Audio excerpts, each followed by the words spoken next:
Chapter 18. The jump that shouldn't have worked. The plan was simple. Simple in the way necromancy is just some bones and hope. They would skirt the edge of Stanton, pass through the still glitchy, rarely stable Pyral wormhole, and emerge in a quieter system. One less crowded with Invictus tourists, less haunted by old voices, less likely to spawn vending machines inside the cockpit. But plan, in Star Citizen, rarely meant outcome. Spooling quantum, jump drive charged, Fuji announced calmly from the co-pilot seat. His fingers danced across the console with muscle memory precision, reconfiguring the ship's trajectory to account for patch-induced drift and the orbital tantrums of the server. Kate stood behind him, arms folded, eyes fixed on the roiling blue swirl of the Pyro Gate.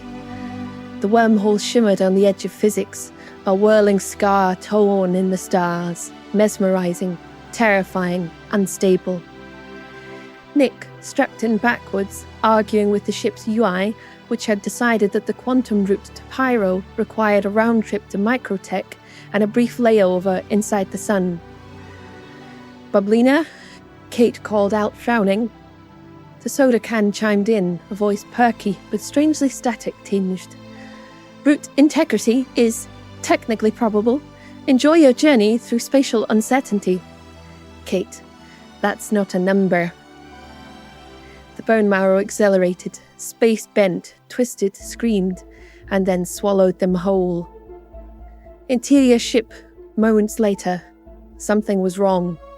They emerged from the tunnel, not in Pyro, not even in Stanton, but somewhere else entirely. Everything felt wrong. The UI was different. The lighting was different. The physics were different. "Where the hell are we?" Kate demanded, leaning over Fuji's shoulder. Fuji's face was still, focused. "I don't know," he said.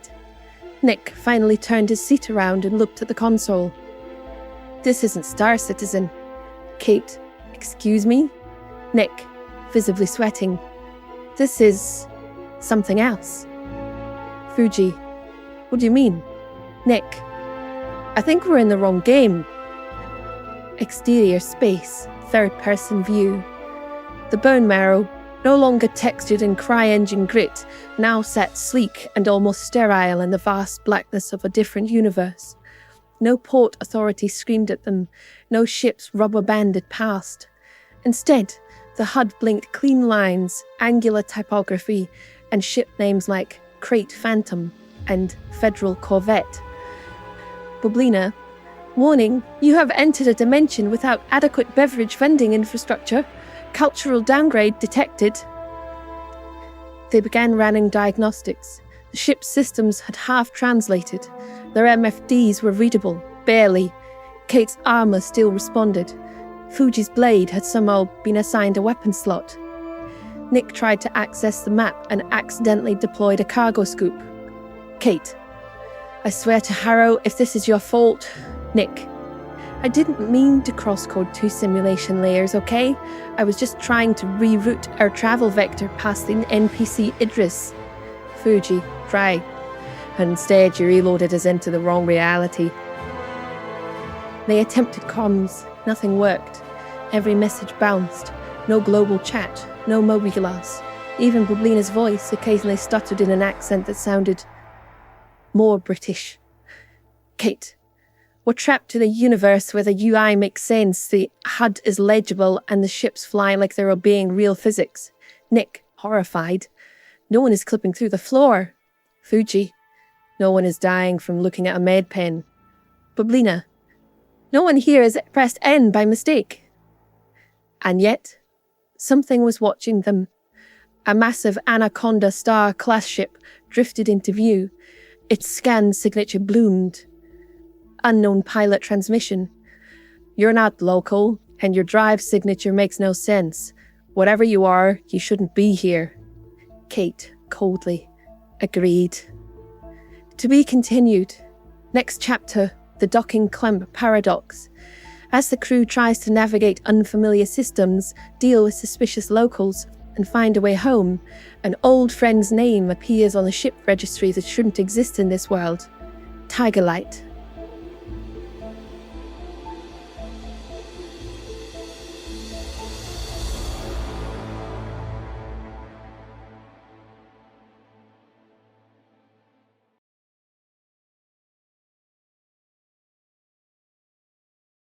Chapter 19. Drift Glass Logic.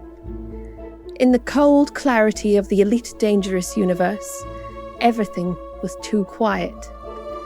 No AI chatter, no global nonsense, no exploding elevators. Kate hated it. They'd spent 3 days adapting, learning, surviving. The Bone Marrow systems had somehow half-adopted to this place. Fuji rerouted navigation through what passed for elite star charts. Bublina had jury-rigged herself into the ship's voice command layer, though she occasionally misfired and issued cargo scoop commands with alarming enthusiasm. Nick had tried to recode the comms array. It had gone poorly. The entire console interface speaks only in percentage-based heat values now, Fuji noted one morning, brushing ash from his shoulder. Nick, muttering, "At least it doesn't speak in tongues. Yet." Kate hadn't said much since their arrival. She didn't have to. Every hour they spent in this other world was another stitch coming undone in the narrative she had tried so hard to control. But it was Fuji who found the anomaly. Deep in an uncharted system far from anything resembling civilization, they discovered a faint gravimetric distortion, the kind that didn't belong to Elite's clean Newtonian space. A swirl of energy, or hollow in the void. Not the pyro wormhole, not a game-recognized entity. Something else. They drifted closer. Readings are inconsistent, Fuji reported calmly from the command seat. Frame shift signatures don't match anything in the simulation structure. Kate, it's a tear. Nick, quietly. You think it will take us home? Kate, flat. No, I think it will take us somewhere. And right now, that's enough. Interior, the ship, jump prep. The crew was silent as they readied the bone marrow. The lights flickered, not from power, but from doubt. Bublina drifted in her dock and chimed softly. Entering jump, probability of dimensional consistency, 4.1%. I suggest holding hands, or whatever's closest. Nick instinctively grabbed a loose panel and a protein bar. Kate braced herself on the railing, her expression unreadable. Fuji simply closed his eyes. Exterior, the void. The bone marrow tilted forward and surged into the tear. Space warped, time folded, reality screamed, and then snapped. Interior, the ship, post-jump.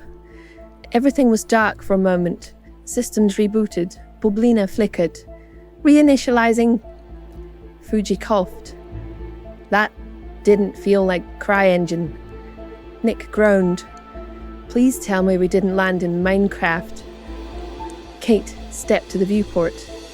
Outside, stars drifted across a background of endless void, punctuated by a massive object, not a space station, but a ship.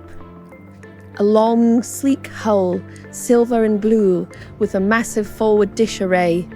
Letters across the side read, SSV Normandy SR2.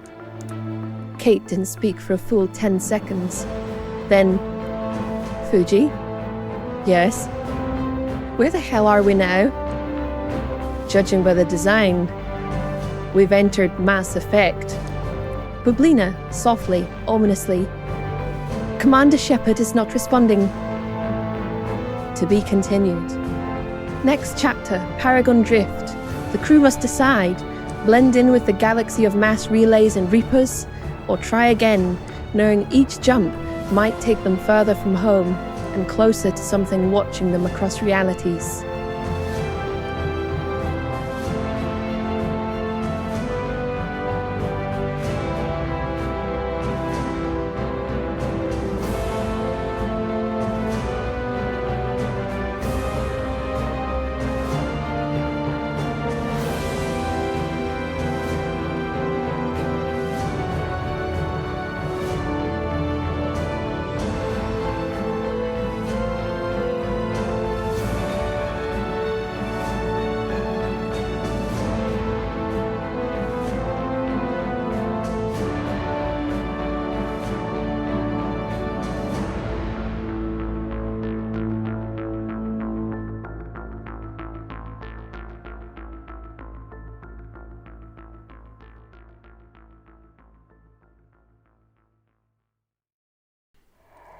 Chapter 20. Paragon Drift. The moment they entered this new space, everything changed. Gone was the utilitarian, hyper-Newtonian void of Elite Dangerous. Now the stars glowed warmer. Gravity felt cinematic. The HUD readouts were unfamiliar. Hexagonal overlays, glowing blue text, a quiet, ever-present thrum, as if the universe itself had background music. The bone marrow held together, though Nick noted with dismay that its systems were being interpreted as unsanctioned alien tech by the local interface. Bublina floated in a lazy figure eight near the ceiling, softly humming the Normandy's hull resonance frequency. Kate stood at the helm, arms crossed, cloak still smouldering faintly from atmospheric re-entry. Kate? Well? Nick, wide-eyed. We're not home, but we're somewhere way too textured. Fuji, checking the long-range scanner. I detect structured civilizations, relay-based transit lanes. No signs of server desync. It's unnerving. Kate, narrowing eyes. It's clean. Bublina. The Mass Effect universe, galactic diplomacy, sentient plants, rogue AI, and a 98% chance of dramatic betrayals by council members. They hovered in orbit near a relay, not the Pyrogate, but a massive mass relay, glowing like divine architecture. They weren't the only ones here. A civilian ship passed them slowly, flanked by an Alliance patrol vessel. Fuji, dryly. Should we hail them? Introduce ourselves? Nick, panicking. What? With what ID, Fuji? Star citizenship, unknown affiliation, crew, one soda can, 2 goths and a guy who accidentally writes backwards in code? Kate. No, we stay dark. We observe. We learn. She was already pacing, mind turning. Kate, quietly. Somewhere in this universe is a way home, but I'll be damned if we don't learn something first. Interior ship, later. In the crew quarters, the Bone Marrow crew gathered around the table, illuminated by the soft cyan glow of the unfamiliar console, now embedded with local software. Nick had managed the partial integration between the Mass Effect interface and Bublina's data layer, meaning the ship now believed itself to be a luxury frigate with a meditation deck and 2 VI companions named Guns and also Guns. Fuji stayed out the viewport. Fuji. That ship down there, I saw its registry. Normandy, SR2. Kate, leaning in. Shepard's ship. Nick. You think this is their timeline? Bublina. Probability 83.4%. Also recommend avoiding Cerberus at all costs unless you'd like to be studied, dissected, or recruited via a weird email. Suddenly, an alert. The bone marrow jolted slightly, a communications ping echoed through the console. Incoming transmission, not automated, directed. From an unknown ship with a name they had no business hearing in any universe. This is Tigerlight. Don't speak. You need to leave now. She's found a way through. Kate froze. Nick stared at the message. Fuji leaned forward. Bublina stopped humming. Kate, flatly. She? But the message had ended. Outside, the relay glowed brighter. A tremor passed through the ship. Not physical, but narrative. And then, another vessel appeared. Angular. Obsidian, etched in red. Not Cerberus, not Reapers. A trident-shaped emblem. Kate, whispering, Ianthe.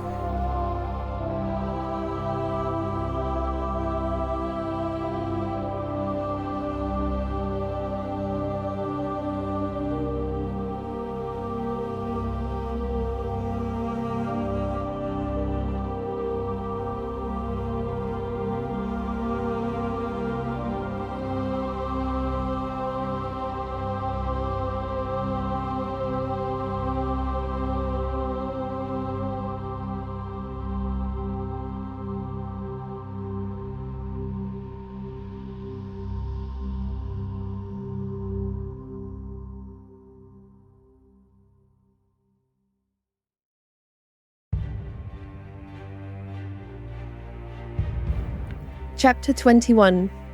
Ghost in the Grid. They didn't wait for the second warning. The message from Tiger Light had already started decaying, as if the very fabric of this universe rejected the signal. Ianthe's ship, massive, elegant, and wrong, began its descent towards the relay like a vulture sliding into orbit. Kate made the call without ceremony. We jump. Now. Fuji initiated the relay sequence. Boblina rerouted core power to the overdrive.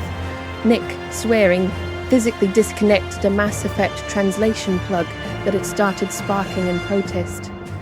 As the mass relay's arms aligned, the Bone Marrow turned to face the void once again. Kate, grimly. She followed us into Elite. She found us here. What's next? The Sims? Nick. Don't joke. She'd probably be great at interior design. The jump activated. White light, screaming metal. A drag-like narrative itself tried to hold them back. Then, silence. Interior ship. Re-entry. The ship re-emerged hard. No gentle drift, just impact. Alarms blared. The stars were gone. In their place, a dirty skyline, towering structures, neon, the ever-present hum of machinery. Boblina spun in slow circles, dazed. Warning! You are now operating in a reality governed by chrome, capitalism, and very poor decision-making. Fuji was already upright, sword drawn by reflex. Kate stumbled to the window and stopped cold. Outside, a city sprawled, violent and vivid. Flying cars zipped past, glitching billboards. Holograms danced atop 90-story buildings. Explosions lit alleys. The air stank of oil, blood, and designer perfume. Nick, peeking through. This is Night City. Fuji, grimly. Cyberpunk, I believe, though I myself have not personally experienced it. Boblina. Fashion probability, 94% leather, 61% bad life choices. Exterior, Night City, Docklands, minutes later. They parked the Bone Marrow atop a corporate rooftop platform, disguising it with a semi-functional stealth matrix. Reed, Nick unplugged one of Boblina's vocalizers so she wouldn't yell at passerby. They stepped outside, cloaked in dark coats and bone-trimmed armor that had no business existing in this timeline. People stared, but not at Fuji or Nick, at Kate. A ripple moved through the crowd. Hey, V? That you? Yo, thought you got flatlined. She looks exactly like her. Same vibe. Damn. Kate scowled, pulling her hood tighter. Muttering, who is V? Nick, eagerly. Main character of the Cyberpunk 2077 timeline. Mercenary, bit of a legend. Also a walking glitch. Kate. I hate this place already. Interior, Night City, dark market, later.